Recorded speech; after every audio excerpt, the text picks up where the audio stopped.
Hello again, it's me AZC2, and recently it came to my attention that Cardinal George Pell, Australia's most senior Catholic priest in the Vatican, has passed away.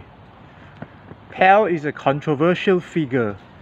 He has been accused of child sexual abuse as well as enabling fellow priests who commit similar offences by covering up their crimes. He was known to be a conservative and was harshly critical of current Pope Francis I, calling him a neo-Marxist, among other things. Pell was also instrumental in uncovering a financial scandal within the Vatican, which resulted in several high-ranking figures facing corruption charges. Pell was implicated in sexual abuse and sent back to Australia to face charges in 2018. He was found guilty and incarcerated as a result, although subsequently his conviction was overturned and he was released from prison, and he returned to the Vatican, where he spent the last 2 years. He passed away at the age of 81 a few days ago following complications from hip surgery. There are many people who say, well, good riddance. They say that he has a special place in hell just for the likes of him. Others say they want God to have mercy on his soul. Pell's funeral was conducted by Pope Francis himself.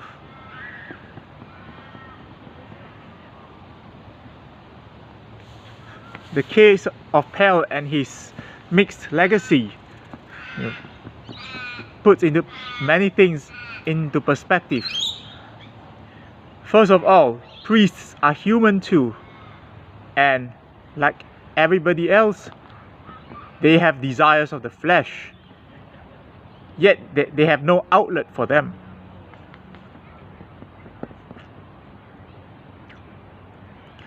Also, the church teaches that homosexuality is the work of the devil. Yet many priests have been implicated in the sexual assault of young boys. Many of the victims of clergy sexual abuse were altar boys under the age of 16.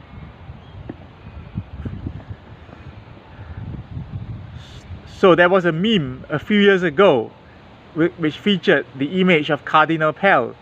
It says, rapes young boys, and says homosexuality is a sin at the bottom. Well, it pretty much sums up how the Vatican has been treating child sexual abuse that happened under its supervision. They just wanted to sweep the issue under the carpet rather than address the root causes of it. Essentially, the whole organization has got its head in the sand.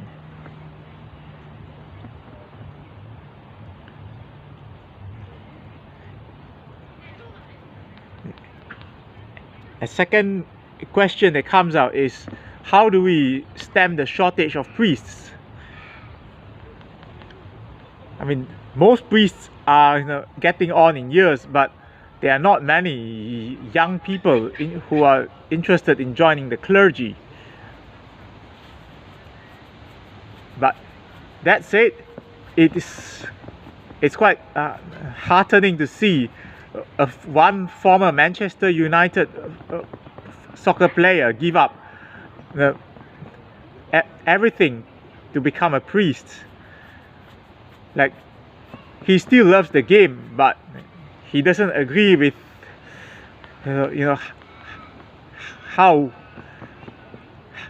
Like, he doesn't agree with all the trappings that come with it, you know, the high salaries, you know, the parties, the girls, etc., etc. He's given all that for the simplicity of the priesthood. Although I believe he still enjoys the kickabout on a Saturday afternoon with his mates.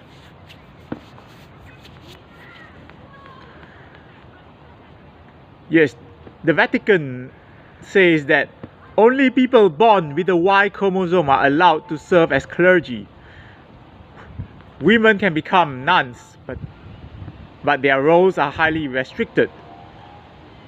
The Vatican doesn't believe in the ordination of priestesses, unlike some other religions, you know, especially tribal religions like voodoo. In fact, majority of the voodoo clergy are female. Hence, most people think priestess and they think voodoo.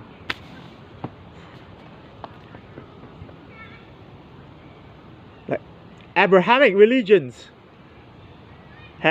have all along considered those who carry the Y chromosome to be privileged, and that's why the priesthood was reserved only for them. As a result, they have little to no empathy for those who were shackled or cursed with having ovaries from birth.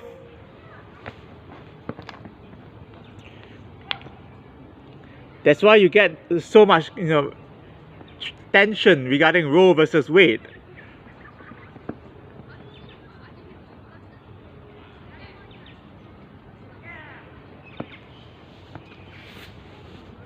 So, unless the Vatican considers ordination of priestesses, it risks losing relevance altogether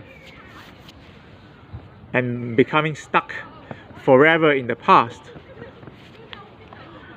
I have no issue with celibacy, which came about following the Reformation.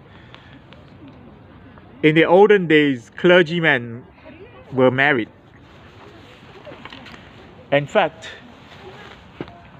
there are married priests today within the Orthodox community in Greece and in the Eastern world.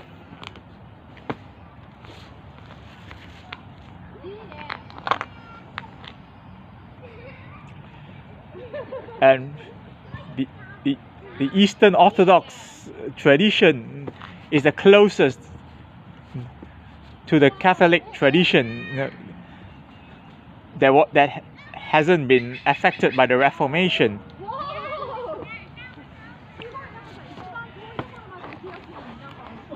So, I mean, if priests aren't allowed to get married, so be it. But bear in mind, they are human too, and they have desires of the flesh and no outlet for them.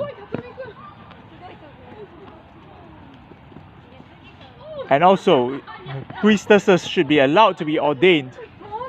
Otherwise, there'll be no equality. You can't have exclusive power given to people simply because they have the Y chromosome. It shouldn't work that way.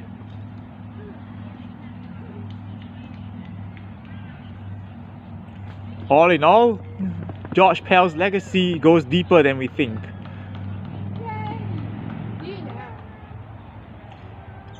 Maybe it's time for the Vatican to do some soul searching and bring itself up to speed with the times. I leave you to think about it. Bye for now.